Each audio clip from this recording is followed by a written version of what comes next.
Documentário completo Maria, Mãe de Jesus. Capítulo 1. Introdução. Maria entre a Bíblia, a tradição e a história. O que você vai ouvir agora não é uma história simples, nem uma versão única. É uma jornada completa que atravessa a Escritura, tradição, história e fé. Maria, a mãe de Jesus, é uma das mulheres mais conhecidas do mundo, mas, curiosamente, é também uma das mais misteriosas.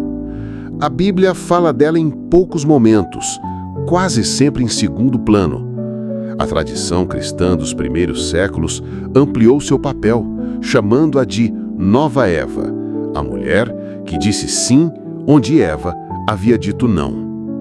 Os papas e concílios ao longo da história proclamaram dogmas marianos, como a maternidade divina, a Imaculada Conceição e a Assunção, dando a Maria um lugar central na fé católica. E a devoção popular transformou essa jovem de Nazaré num símbolo universal de maternidade, pureza e esperança. Mas é preciso dizer a verdade. Nem tudo o que se conta sobre Maria está na Bíblia. Nem todas as tradições são aceitas por todas as igrejas. Nem todos os papas pensaram igual. E eles são homens, com virtudes e falhas. Nenhum é inerrante fora dos limites restritos da fé definidos oficialmente. Até o Papa Francisco, em nossos dias, causa polêmica. Alguns o amam por falar como Cristo, sem medo de desagradar. Outros o criticam por ser ousado demais. Isso mostra que a história de Maria e a história da Igreja sempre será também a história de debates humanos. Aqui você não vai ouvir uma narrativa pronta para ser engolida sem pensar. Você vai ouvir a Bíblia, na íntegra, a tradição como se desenvolveu, as decisões dos papas e os debates da história. E no final, a decisão sempre será sua, em quem acreditar, o que aceitar, o que questionar. Porque fé não se impõe, fé se apresenta. E a partir de agora, começa a história completa, detalhada e sincera de Maria, a mãe de Jesus. Capítulo 2. O contexto histórico. Israel sob o domínio de Roma. Para entender Maria, precisamos entender o mundo em que ela nasceu. O povo judeu vivia sob o domínio do Império Romano. O rei Herodes, chamado o Grande, era odiado por muitos. Governava com mão de ferro, mas dependia de Roma. Havia tensões religiosas. Fariseus, saduceus, essênios e zelotes disputavam o rumo de Israel. Maria nasceu nesse contexto de opressão. Nazaré, sua aldeia, era insignificante, quase desconhecida.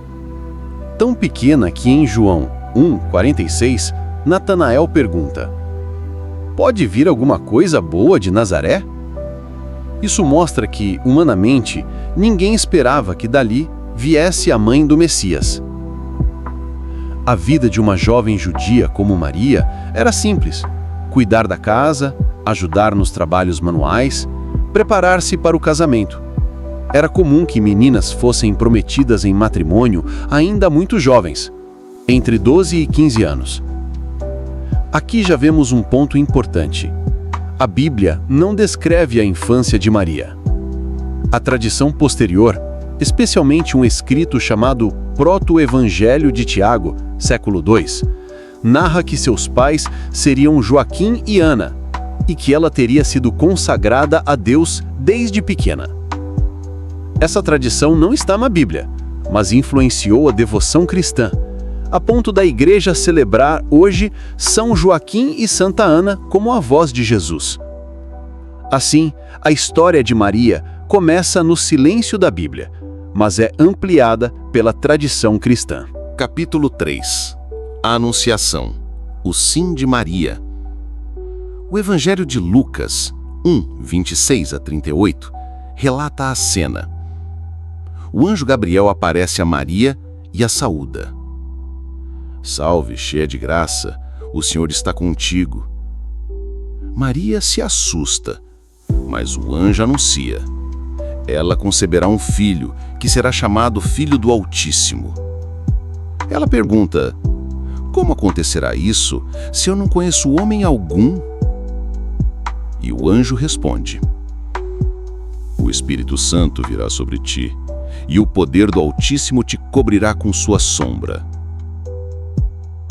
Então Maria diz: eis aqui a serva do Senhor.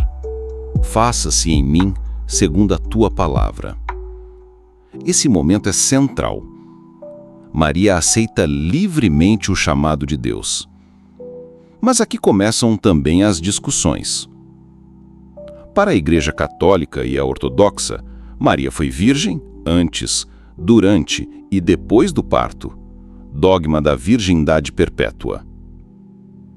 Para muitos protestantes, Maria foi virgem no nascimento de Jesus, mas depois teve outros filhos, irmãos de Jesus, mencionados em Marcos 6:3. Historiadores lembram que a ideia de virgindade perpétua só se firmou séculos depois, muito além do texto bíblico. Assim, um único episódio bíblico abre portas para diferentes interpretações e cada tradição cristã seguiu um caminho próprio. Capítulo 4. A visita a Isabel e o cântico do Magnificat. Logo após a anunciação, Maria parte apressadamente para a região montanhosa da Judéia para visitar sua parenta Isabel, esposa do sacerdote Zacarias. Isabel já estava grávida de João Batista, e do qual Isabel ouviu a saudação de Maria, e a criança saltou em seu ventre. E Isabel, cheia do Espírito Santo, exclamou em alta voz: bendita és tu entre as mulheres, e bendito é o fruto do teu ventre. Aqui, Maria entoa um cântico, chamado Magnificat. Minha alma glorifica o Senhor, meu espírito exulta em Deus, meu Salvador. Este hino é profundamente bíblico, cheio de ecos do Antigo Testamento, lembrando cânticos como o de Ana, em 1 Samuel. O que a tradição fez desse episódio? Para a Igreja, o Magnificat é uma oração profética que coloca Maria como modelo de humildade e fé. Muitos papas, ao longo da história, citaram esse cântico em encíclicas sociais, mostrando Maria como voz dos pobres e humildes. Já os historiadores lembram que Lucas provavelmente colocou esse hino nos lábios de Maria porque era um cântico já usado pela comunidade cristã primitiva. Aqui vemos um exemplo claro: Bíblia, tradição e história se encontram e também se diferenciam. Capítulo 5. O nascimento de Jesus em Belém. O Evangelho de Lucas narra que César Augusto decretou um recenseamento. José, descendente de Davi, teve que ir até Belém, cidade de sua família, levando consigo Maria, grávida. Lucas 2, 6, 7. Enquanto estavam em Belém, completaram-se os dias dela, e deu à luz seu filho primogênito. Enfaixou-o e o colocou numa manjedoura, porque não havia lugar para eles na hospedaria. Os primeiros a receber a notícia foram os pastores avisados por anjos. Já o Evangelho de Mateus não fala de pastores, mas dos magos do Oriente, guiados por uma estrela até o menino Jesus. Eles ofereceram ouro, incenso e mirra. Aqui já aparece uma contradição importante. Lucas fala de pastores, simplicidade, pobreza. Mateus fala de magos e presente de reis. As duas tradições não se encaixam perfeitamente, mas se complementam na liturgia de Natal. Tradição. A devoção popular juntou os dois relatos, criando a cena clássica do presépio com Maria, José, Jesus, pastores e magos, todos juntos, mas biblicamente isso não está assim. Os nomes dos magos, Gaspar, Melquior e Baltazar, só apareceram séculos depois numa tradição oriental. Reflexão. O nascimento de Jesus, narrado de forma tão simples na Bíblia, tornou-se ao longo da história um dos episódios mais embelezados pela tradição. A fé enriqueceu a narrativa, mas também criou imagens que não estão nos textos originais. Capítulo 6. A fuga para o Egito e o retorno a Nazaré. Após o nascimento, Mateus relata a visita dos magos, mas também narra um episódio sombrio. Herodes, temendo perder seu trono, ordena a morte dos meninos de Belém. José, Maria e o menino tornam-se refugiados no Egito, fugindo da violência. Esse detalhe é importante porque mostra que Jesus, desde o início, compartilhou o destino de tantos inocentes perseguidos. Tradição. O Egito preserva até hoje locais de devoção ligados à Sagrada Família. Escritos apócrifos contam histórias milagrosas da viagem, como palmeiras que se inclinavam para alimentar Maria ou ídolos egípcios que caíam ao chão quando Jesus passava. Essas histórias não estão na Bíblia, mas se enraizaram na imaginação popular. Reflexão histórica.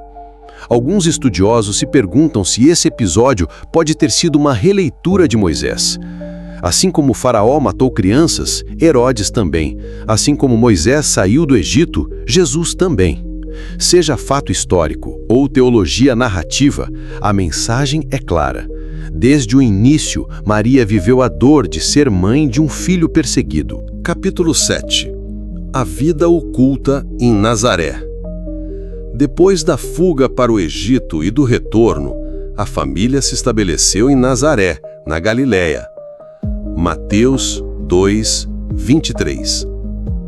E foi morar numa cidade chamada Nazaré, para que se cumprisse o que fora dito pelos profetas. Ele será chamado Nazareno. Durante cerca de 30 anos, quase nada sabemos da vida de Maria e de Jesus. Apenas um episódio se destaca, quando Jesus, ainda adolescente, fica no templo de Jerusalém discutindo com os doutores da lei. Lucas 2, 48 a 51. Seu pai e sua mãe ficaram admirados, e sua mãe lhe disse: Filho, por que agiste assim conosco? Eis que teu pai e eu te procurávamos aflitos. Ele respondeu: Por que me procuráveis? Não sabíeis que devo estar na casa de meu pai? Maria não entende plenamente, mas guarda tudo no coração. Tradição. Os evangelhos apócrifos, como o proto-evangelho de Tiago, criaram muitas histórias sobre a infância de Jesus, descrevendo até milagres que ele faria em criança.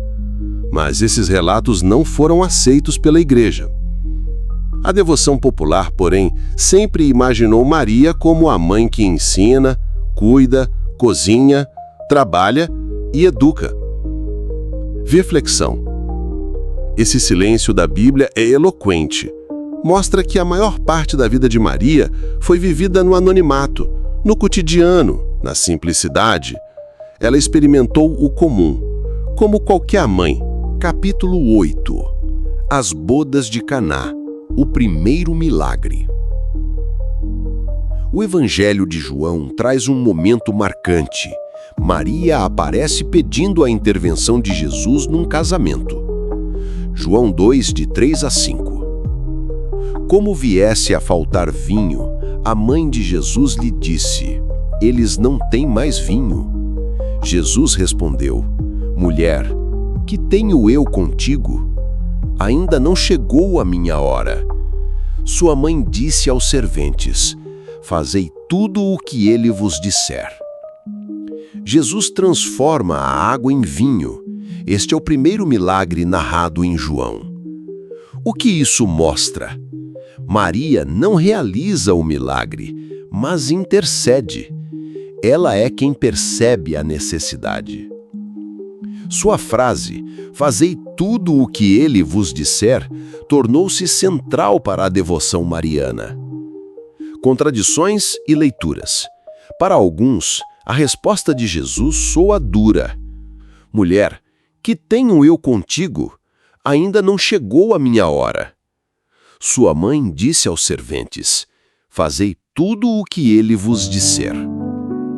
Para a tradição, não há dureza, mas um diálogo profundo que aponta para a hora da cruz. Reflexão.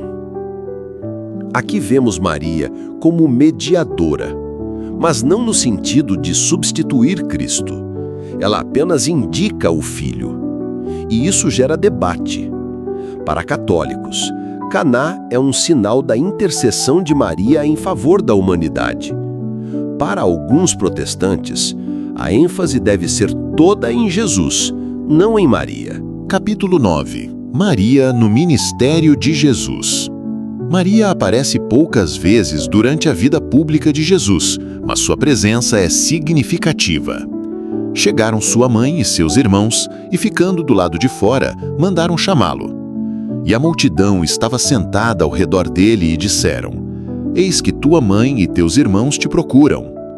Ele respondeu: Quem é minha mãe e meus irmãos? E olhando ao redor disse: Eis aqui minha mãe e meus irmãos, pois todo aquele que faz a vontade de Deus, esse é meu irmão, minha irmã e minha mãe. O que isso significa? Jesus não desmerece Maria, mas amplia o conceito de família. Não basta laço de sangue, é preciso viver a vontade de Deus. Maria é exemplo máximo disso, pois foi a primeira a dizer sim à vontade divina. Tradição. A Igreja sempre viu aqui a confirmação de que Maria não é só mãe biológica, mas também discípula exemplar.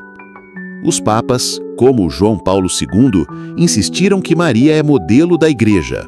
Não só deu à luz Cristo, mas também viveu como fiel discípula. Reflexão crítica. Alguns estudiosos observam que esse texto pode ser desconfortável para uma devoção exagerada. Jesus relativiza os laços familiares. Mas, paradoxalmente, é justamente esse texto que a Igreja usa para destacar a grandeza de Maria. Ela é mãe porque foi a primeira a crer. Capítulo 10. Maria aos pés da cruz. O momento mais dramático da vida de Maria foi a crucifixão. João 19, 25 a 27. Junto à cruz de Jesus estavam sua mãe, a irmã de sua mãe, Maria, mulher de Clopas, e Maria Madalena. Quando Jesus viu sua mãe e, perto dela, o discípulo que ele amava, disse à sua mãe: Mulher, eis aí teu filho. Depois disse ao discípulo: Eis aí tua mãe. E, desde aquela hora, o discípulo a recebeu em sua casa. Esse pequeno diálogo teve enorme impacto na tradição. Para a Igreja Católica, nesse momento, Maria foi entregue não apenas a João, mas a toda a humanidade. Ela se tornou mãe dos discípulos, mãe da Igreja. Para estudiosos críticos, pode ter sido apenas um gesto de cuidado de Jesus, garantindo que sua mãe não ficasse desamparada após sua morte. Contradição. Apenas João narra a presença de Maria na cruz. Os evangelhos de Mateus, Marcos e Lucas não mencionam Maria ali diretamente, apenas as mulheres que observavam de longe. Isso gera debate. Maria realmente estava aos pés da cruz? Reflexão. Seja como for, esse momento tornou-se central na devoção mariana. A mãe que sofre com o filho é vista como imagem de todas as dores humanas. Capítulo 11. Maria com os apóstolos. Depois da ressurreição de Jesus, Maria não desaparece. Ela está presente na comunidade dos discípulos. Todos eles perseveravam unanimemente em oração, junto com algumas mulheres, inclusive Maria, mãe de Jesus, e com os irmãos dele. Significado: Maria não assume protagonismo, mas permanece em oração unida à comunidade. O último registro bíblico de Maria é justamente aqui, antes de Pentecostes. Tradição. Escritos apócrifos e tradições orientais narram a morte ou dormição de Maria, mas a Bíblia não diz nada sobre como terminou sua vida. No Oriente, fala-se da dormição da Theotokos, Mãe de Deus. No Ocidente, a devoção evoluiu para a crença na Assunção. Reflexão. A ausência de detalhes bíblicos abriu espaço para muitas tradições posteriores. Aqui nasce a tensão entre escritura e tradição. Capítulo 12. Os primeiros concílios e o título de Mãe de Deus. Com o crescimento da Igreja, surgiram debates teológicos. Quem era Jesus? Verdadeiro Deus? Verdadeiro homem? E, consequentemente, quem era Maria? O Concílio de Éfeso, 431, foi decisivo. O patriarca Nestório dizia que não se podia chamar Maria de Mãe de Deus, Theotokos, mas apenas de Mãe de Cristo. Os bispos, liderados por Cirilo de Alexandria, declararam: se Jesus é Deus e Maria é sua mãe, então ela é verdadeiramente Mãe de Deus. Reflexão. Essa definição foi mais cristológica do que mariana, ou seja, falava mais sobre quem era Jesus do que sobre Maria. Ainda assim, elevou Maria a um patamar de grande veneração. Contradição. Muitos cristãos orientais não aceitaram o concílio e se separaram, formando comunidades próprias. Isso mostra que até definições sobre Maria dividiram os cristãos. Os papas. Desde então, os papas passaram a defender cada vez mais a figura de Maria. Mas sempre houve debates internos. Até onde vai a devoção legítima e onde começa o exagero? Capítulo 13. Os dogmas marianos. Ao longo dos séculos, a Igreja Católica definiu 4 grandes dogmas sobre Maria. Eles não estão todos explicitamente na Bíblia, mas nasceram da reflexão teológica e da tradição. 1. Maternidade divina, Theotokos, definida no Concílio de Éfeso, 431. Base: Jesus é Deus, logo, Maria é Mãe de Deus, encarnado. 2. Perpétua virgindade, confirmada no Concílio de Latrão, 649. Maria permaneceu virgem antes, durante e depois do parto. Aqui há debates porque os evangelhos falam dos irmãos de Jesus. Marcos 6:3. A tradição católica entende irmãos como parentes próximos, não filhos biológicos de Maria. Alguns estudiosos, porém, consideram que eram de fato irmãos no sentido literal. 3. Imaculada Conceição, proclamada pelo Papa Pio IX em 1854. Maria foi concebida sem pecado original, em vista dos méritos de Cristo. Não há um versículo direto que afirme isso. A base foi a interpretação de Lucas 1:28, onde o anjo a chama de cheia de graça. 4. Assunção de Maria, proclamada por Pio XII em 1950. Maria foi elevada ao céu em corpo e alma. Não há nenhum texto bíblico que narre isso. É uma tradição muito antiga, confirmada pelo magistério papal. Reflexão. Esses dogmas mostram como a figura de Maria se tornou central na espiritualidade católica, mas também revelam a tensão. Enquanto a Bíblia é sóbria sobre Maria, a tradição construiu, ao longo dos séculos, uma teologia mariana muito ampla. Capítulo 14. Aparições e devoções populares. Além da teologia oficial, a devoção popular deu enorme força à figura de Maria. Aparições mais conhecidas: Guadalupe, 1531, no México. Maria aparece a Juan Diego e deixa impressa sua imagem no manto. Essa devoção transformou a fé no continente americano. Lourdes, 1858, França. Maria aparece a Bernadette confirmando: eu sou a Imaculada Conceição. Milhões de peregrinos visitam Lourdes em busca de cura. Fátima, 1917, Portugal. Maria aparece a 3 pastorinhos trazendo mensagens de conversão, oração e paz. Reflexão. Muitos veem nessas aparições sinais da presença de Maria na história. Outros questionam se não são fenômenos psicológicos, culturais ou até invenções religiosas para reforçar a fé popular. Arte e cultura. Maria inspirou músicas, poemas, esculturas, pinturas. Da Pietà de Michelangelo aos hinos populares, Maria se tornou o rosto da ternura materna em quase todas as culturas. Capítulo 15. Olhar moderno, os papas recentes e as polêmicas. Nos últimos séculos, os papas tiveram um papel central em reforçar e, ao mesmo tempo, repensar a devoção mariana.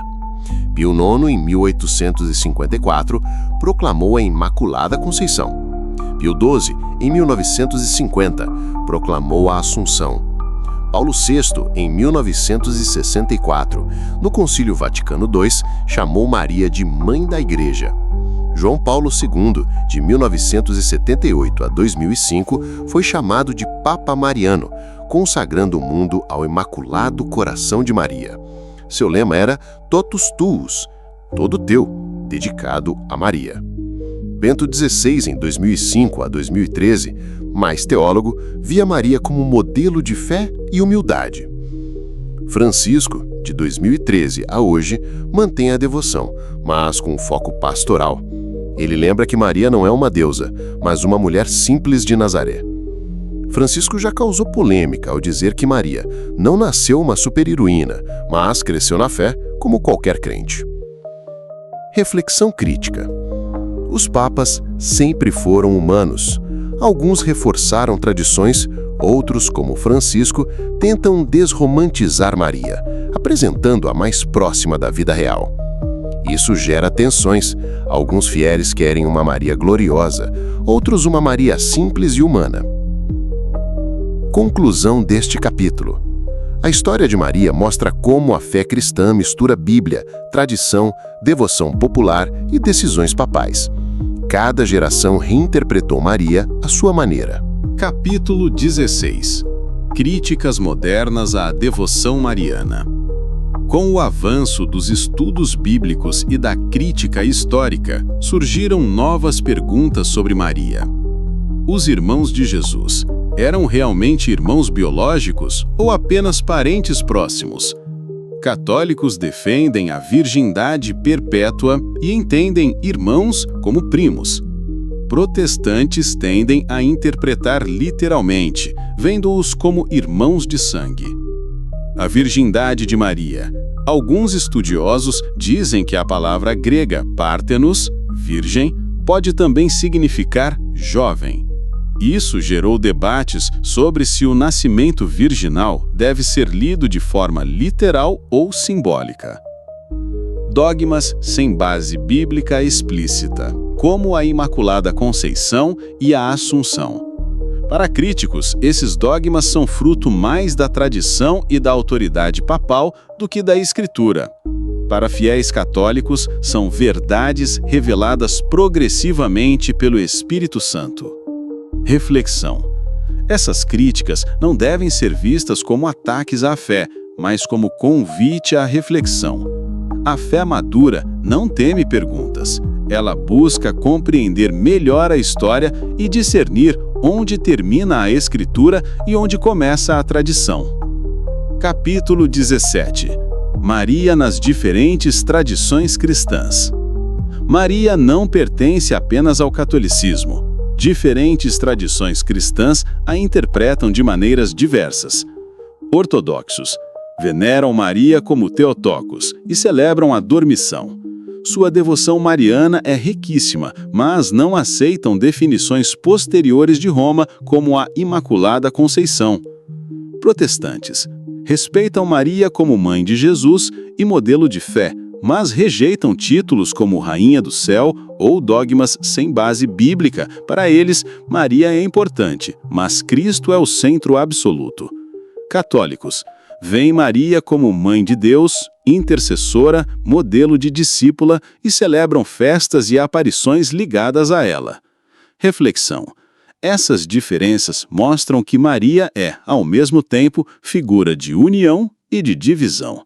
Para uns, ela é ponte para Cristo. para outros, um risco de desviar o foco de Cristo. Capítulo 18. Conclusão. Uma decisão pessoal. Chegamos ao fim desta longa jornada. O que vimos?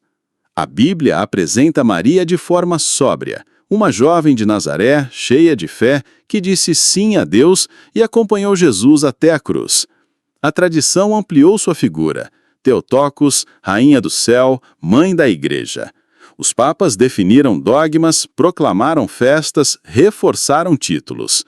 A vida é cheia de altos e baixos, de desafios e realizações. Todo dia precisamos decidir como lidar com o que acontece. Os momentos bons nos motivam, mas as dificuldades podem fazer a gente querer desistir. A escolha de avançar ou parar é só nossa. A vida não é um filme escrito. Você que escreve sua própria história e tem o poder de mudar o rumo das coisas. O mais importante é que cada pessoa escute a história, conheça a Bíblia, entenda a tradição e então decida no coração quem é Maria para si mesma. Seja como exemplo de fé, como mãe espiritual ou apenas como a jovem de Nazaré, Maria continua inspirando bilhões de pessoas há mais de 2000 anos. E você? Quem é Maria na sua vida?